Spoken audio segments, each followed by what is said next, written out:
آدم بین الماء والطین قال اللہ تبارک وتعالی فی القرآن المجید والفرقان الحمید ومن اللیل فتہجد به نافلة لک عسى ان یبعثک ربک مقاما محمودا صدق اللہ العظیم وصدق رسولہ النبی الکریم الامین۔ آج کا ہمارا گفتگو کا عنوان ہے تہجد کی فضیلت۔ رب کائنات نے قرآن مجید فرقان حمید کے اندر ارشاد فرمایا وَمِنَ اللَّيْلِ فَتَہَجَّدْ بِهِ نَافِلَةً لَكَ عَسَىٰ أَن يَبْعَثَكَ رَبُّكَ مَقَامًا مَحْمُودًا، اور رات کے کچھ حصے میں تہجد پڑھا کرو۔ اس کا فائدہ کیا ہوگا؟ فرمایا عَسَىٰ أَن يَبْعَثَكَ رَبُّكَ مَقَامًا مَحْمُودًا، رب کائنات ان قریب تمہیں مقام محمود عطا فرمائے گا۔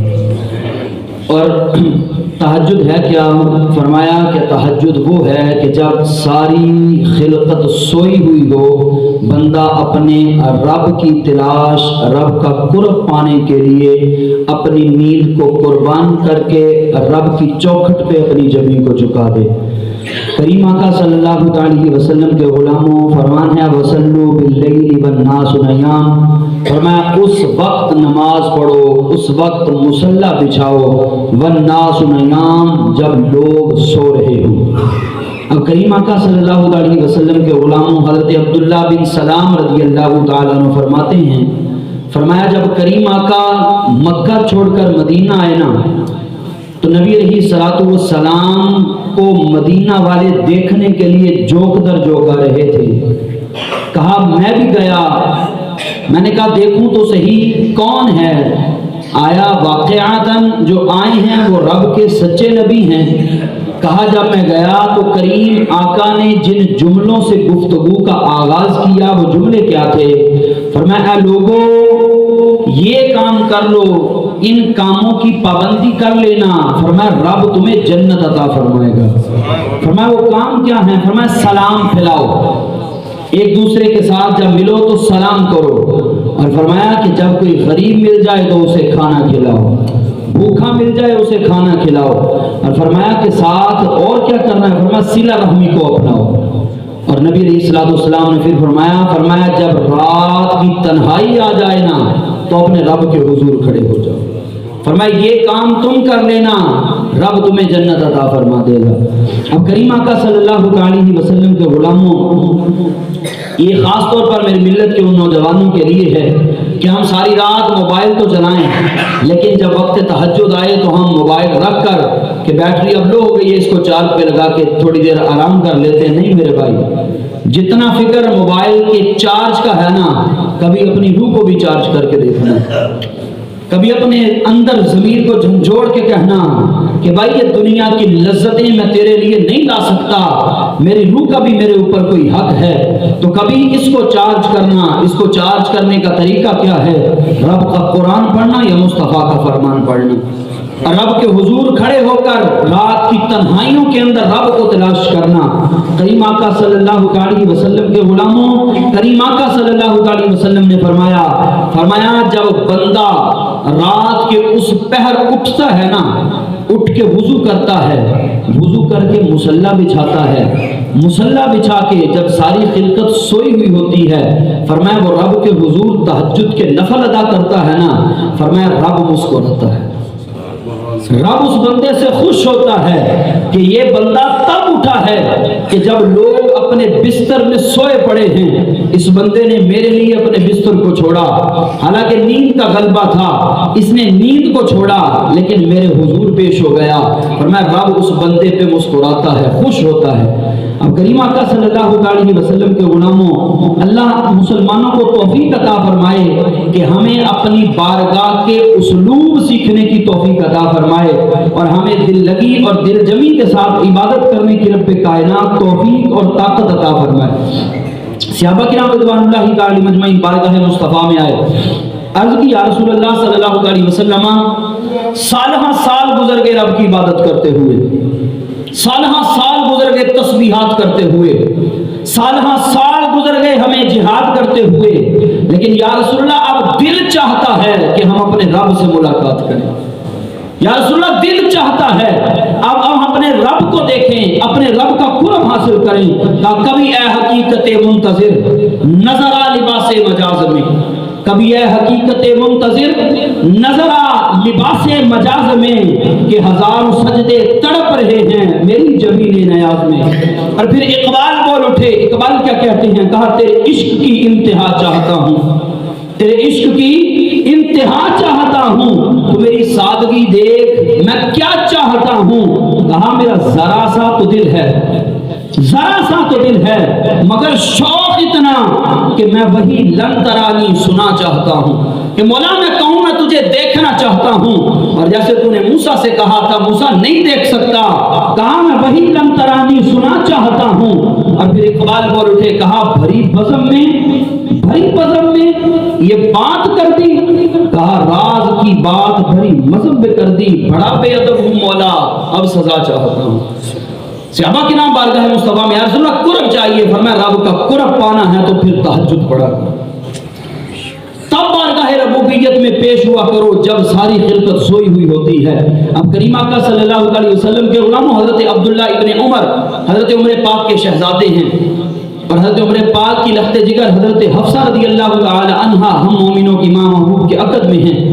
اب حضرت عبداللہ ابن عمر اپنی بہن سے کہتے ہیں، بہن جب کریم آقا کبھی خوشگوار موڈ میں ہوئے نا، امت کے غم میں آپ کے آنسو نہ نکل رہے ہوئے، بہنا مصطفیٰ سے میرے بارے میں تو پوچھنا کہ میرے بارے میں سرکار کی رائے کیا ہے۔ اب بھائی بہن سے کام کہے بہن کام نہ کرے۔ حضرت حفصہ کہتی ہیں کہ میں گھر میں تھی، مصطفیٰ آئے، میں نے سرکار علیہ السلام سے پوچھا کہ یا رسول اللہ بتائیے میرے بھائی عبداللہ کے بارے میں آپ کا کیا خیال ہے، میرے بھائی عبداللہ کے بارے میں کیا خیال ہے؟ تو حضور نبینا علیہ السلام نے فرمایا حفصہ تیرا بھائی ٹھیک ہے، رجل صالح نیک بندہ ہے، لیکن مجھے پتا چلا ہے کہ وہ عشاء پڑھتا ہے، عشاء پڑھ کے سو جاتا ہے، فجر تک سویا رہتا ہے، عشاء پڑھ کے سویا رہتا ہے فجر تک۔ فرمایا کتنا ہی اچھا ہو اگر وہ تہجد میں اٹھا کرے، اگر وہ تہجد میں اٹھا کرے۔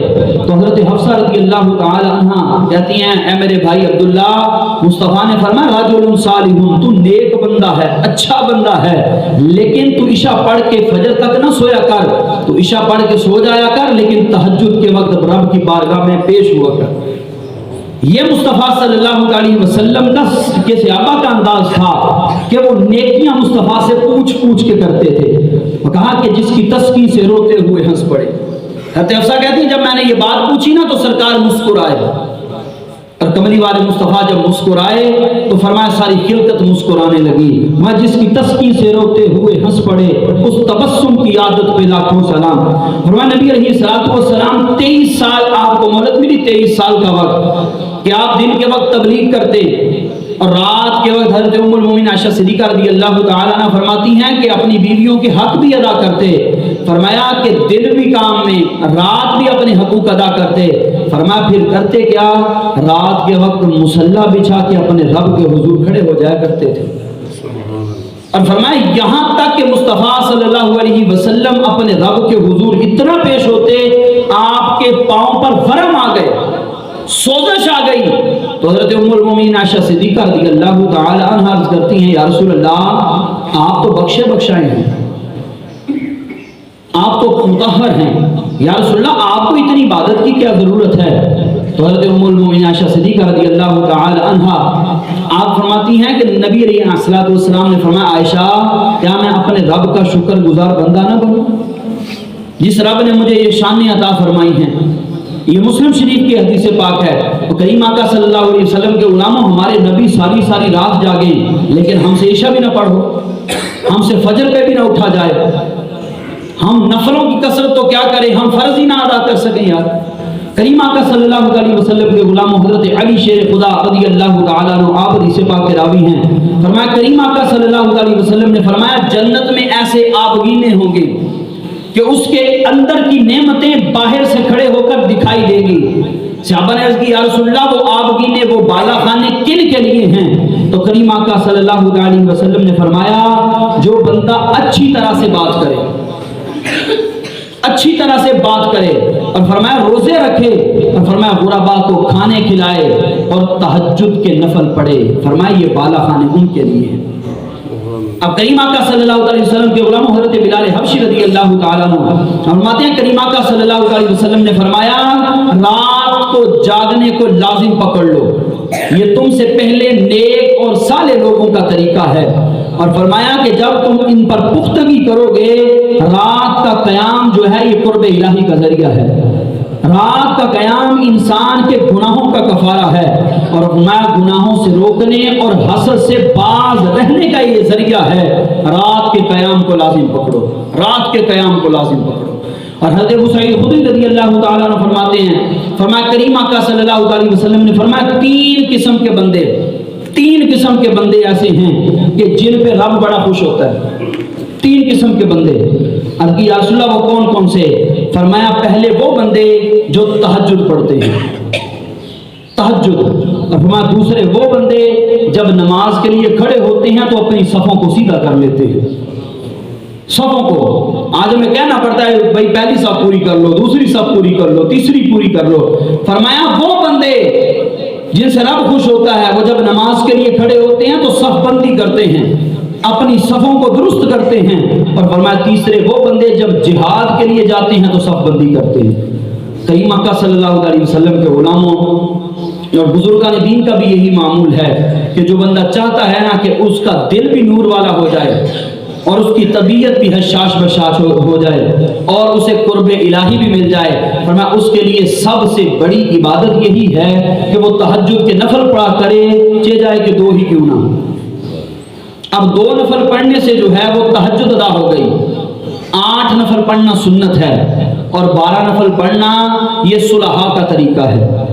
اس لیے تہجد کے نفل جتنے ہو سکے پڑھیے، یہ نہ ہو کہ ایک دن 6 پڑھ لیے، دوسرے دن 8 پڑھ لیے، تیسرے دن کوئی نہ پڑھا، نہیں، ترتیب ہو، ایک ردم ہو، 2 پڑھو